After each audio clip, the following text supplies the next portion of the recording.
ದೊಡ್ಡ ದೊಡ್ಡ ದೇವಸ್ಥಾನಗಳಿಗೆ ಮಾತ್ರ ಸರ್ಕಾರದ ನೆರವು ಕೋಟಿ ಕೋಟಿ ಗಟ್ಟಲೆ ಕೊಡ್ತಕ್ಕಂಥದ್ದು ಸರಿಯಾದ ಕ್ರಮ ಅಲ್ಲ. ಅದು ಸಮಾನವಾದ ಹಂಚಿಕೆ ಅಲ್ಲ. ಸರ್ಕಾರ ಅದೇ ಕಾರಣ ಕೊಟ್ಟಿರೋದು. ಬರುವ ಆದಾಯದ ಸಮಾನ ಹಂಚಿಕೆ ದೇವಸ್ಥಾನಗಳಲ್ಲೂ ಆಗ್ಬೇಕು, ಅಭಿವೃದ್ಧಿ ಕಾರ್ಯಗಳಲ್ಲೂ ಆಗ್ಬೇಕು.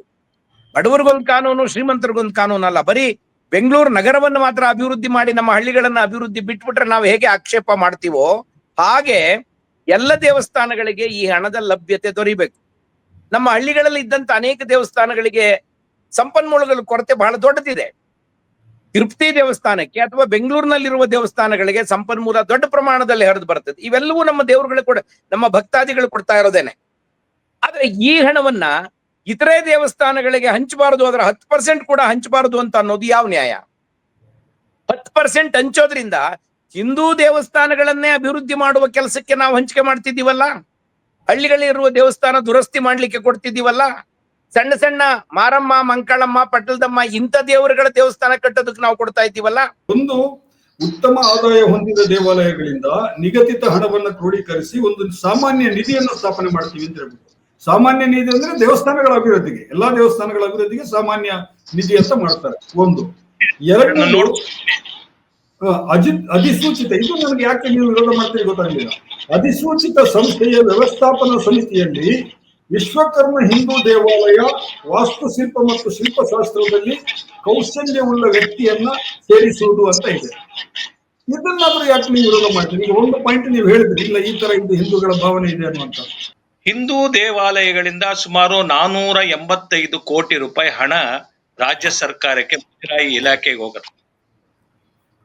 ಆದ್ರೆ ಈ ಸರ್ಕಾರ ಹಿಂದೂ ವಿಚಾರಧಾರೆಗೆ, ಹಿಂದೂ ದೇವಸ್ಥಾನಗಳ ಅಭಿವೃದ್ಧಿಗೆ ಯಾವ ನಯಾ ಪೈಸನ್ನು ಕೊಡದೆ ಈ ಹಣವನ್ನೆಲ್ಲ ತೆಗೆದುಕೊಂಡಂತ ಮುಜರಾಯಿ ಇಲಾಖೆಯಿಂದ ಬಂದಂತ ಹಣವನ್ನ ತನ್ನ ರಾಜಕೀಯ ವೋಟ್ ಬ್ಯಾಂಕಿನ ಧ್ರುವೀಕರಣಕ್ಕೆ ಈ ಬಾರಿಯ ಬಡ್ಜೆಟ್ ನಲ್ಲಿ ವಕಫ್ ಪ್ರಾಪರ್ಟಿಗೆ ಕಾಂಪೌಂಡ್ ಹಾಕ್ಲಿಕ್ಕೆ 300 ಕೋಟಿ ರೂಪಾಯಿ ದುಡ್ಡಿಟ್ಟಿದೆ.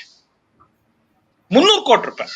ಈಗ ವಕ್ಫಿಗೆ ಏನು ಇದನ್ನ ಹೋಲಿಕೆ ಮಾಡಿ ನೀವು ಹೇಳ್ತಾ ಇದ್ರಲ್ವಾ, ರಾಜ್ಯ ಸರ್ಕಾರದ ಬಜೆಟ್ ನಲ್ಲಿ ವಕ್ಫಿಗೆ ಸಂಬಂಧಿಸಿ ಪ್ರತ್ಯೇಕ ಒಂದು ಫಂಡ್ ಅನ್ನು ಇಟ್ಟಿರ್ತಾರೆ. ಮೈನಾರಿಟಿ ಡಿಪಾರ್ಟ್ಮೆಂಟ್ಗೆ ಅಂತ ಹೇಳ್ಬಿಟ್ಟು ಪ್ರತ್ಯೇಕ ಫಂಡ್ ಅನ್ನು ಇಟ್ಟಿರ್ತಾರೆ. ಹಾಗಾಗಿ ದೇವಸ್ಥಾನದ ಆದಾಯವನ್ನು ವಕ್ಫಿಗೆ ಬಳಸ್ತಾರೆ ಅನ್ನೋದು ಬರಲ್ಲ. ಇದು ಬಹಳ ಹಿಂದಿನಿಂದ ಒಂದು ವಾದವನ್ನ ನಿಮ್ಮ ಪಕ್ಷದವರು ಪದೇ ಪದೇ ಮಾಡ್ತಾ ಇರ್ತೀರಿ. ಏನು ಅಂತ ಹೇಳಿದ್ರೆ ದೇವಸ್ಥಾನದ ಆದಾಯವನ್ನ ಮಸೀದಿಗೆ ಬಳಸ್ತಾರೆ, ಮದ್ರಸಾಗೆ ಬಳಸ್ತಾರೆ ಅಂತ ಅಲ್ಲ. ಬಜೆಟ್ ನಲ್ಲಿ ಪ್ರತ್ಯೇಕವಾಗಿ ಮೈನಾರಿಟಿ ಡಿಪಾರ್ಟ್ಮೆಂಟ್ ಅಂತ ಇಟ್ಟಿರುವ ಫಂಡಿಂದ ಅಲ್ಲಿಗೆ ಹೋಗುತ್ತೆ. ಕಂಪೌಂಡ್ ಆಗಲಿ ಏನಾರು ಮಾಡ್ಕೊಳ್ಳಿ. ನಮ್ಮ ಫ್ರೀ ಟೆಂಪಲ್ಸ್ ಸರ್ಕಾರದ ವ್ಯಾಪ್ತಿಯಿಂದ ಟೆಂಪಲ್ಸ್ ಗಳು ಹೋಗ್ಬೇಕು. ಜನಗಳ ಭಕ್ತಿ ಭಾವದಿಂದ ಜನ ಹೋಗ್ತಿರ್ತಕ್ಕಂಥದ್ದು. ಅವರು ಕೊಟ್ಟಂತ ದೇಣಿಗೆ ಅವರ ಅರ್ಚನೆಯನ್ನ ಸರ್ಕಾರ ಕಂಟ್ರೋಲ್ ಮಾಡಬೇಕು ಅನ್ನೋದಿಲ್ಲ. ಒಂದು ಮೆಕ್ಯಾನಿಸಮ್ ಇರ್ಬೇಕು. ಅವ್ರು ಹೇಳಿದ್ರು ಒಂದು ಅದು ಲೂಟಿ ನಡೆಯುತ್ತದೆ, ಬೇರೆ ನಡೆಯುತ್ತದೆ, ಒಂದು ಮೆಕ್ಯಾನಿಸಮ್ ಇರಬೇಕು ಅಂತೇಳಿ. ಆದ್ರೆ ಅದ್ ಡಸಂಟ್ ಮೀನ್ ದಟ್ ಬರೀ ಹಿಂದೂಗಳದಕ್ಕೆ ಮಾತ್ರ ನಾವು ಬರ್ತೀವಿ ಅನ್ಬಿಟ್ಟು ನೀವು ಹೋಗ್ಬಿಟ್ಟು ಚರ್ಚದ ಒಳಗಡೆ ಹೋಗ್ಬಿಟ್ಟು ಯಾಕೆ ಮಾಡೋದಿಲ್ಲ? ಯಾಕೆ ನಿಮ್ಮ ಮಸೀದಿಗಳು ದೇಣಿಗೆ ಚರ್ಚ್ಗಳಲ್ಲಿ ಎಲ್ಲಿದೆ? ಅಷ್ಟು ಹಣ ಸಂಗ್ರಹ ಎಲ್ಲಾಗಿದೆ? ಚರ್ಚ್ಗಳಿರೋದು ಪ್ರಾರ್ಥನೆ ಮಾಡೋದಕ್ಕೆ. ದುಡ್ಡೆಲ್ಲಿ ಸಂಗ್ರಹ ಮಾಡ್ತಾರೆ ಚರ್ಚಲ್ಲಿ?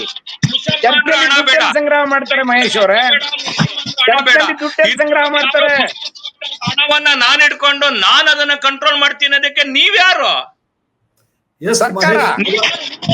ನೀವ್ಯಾರು? ದೇವಸ್ಥಾನಗಳು ಸರ್ಕಾರದ ಆಚೆಗಿಲ್ಲ. ದೇವಸ್ಥಾನಗಳು ಸರ್ಕಾರದ ಆಚೆಗಿಲ್ಲ, ಸರ್ಕಾರದ ಆಚೆಗೆ ಇರಬಾರ್ದು. ಅತಿ ಶೀಘ್ರದಲ್ಲಿ ದೇವಸ್ಥಾನಗಳು ಕಾಂಗ್ರೆಸ್ ಅಂತ ಸರ್ಕಾರದ ಕೈಯಿಂದ ಕಪಿಮುಷ್ಟಿಯಿಂದ ಹೊರಗಡೆ ಬರಬೇಕಾಗಿರುವಂತದ್ದು.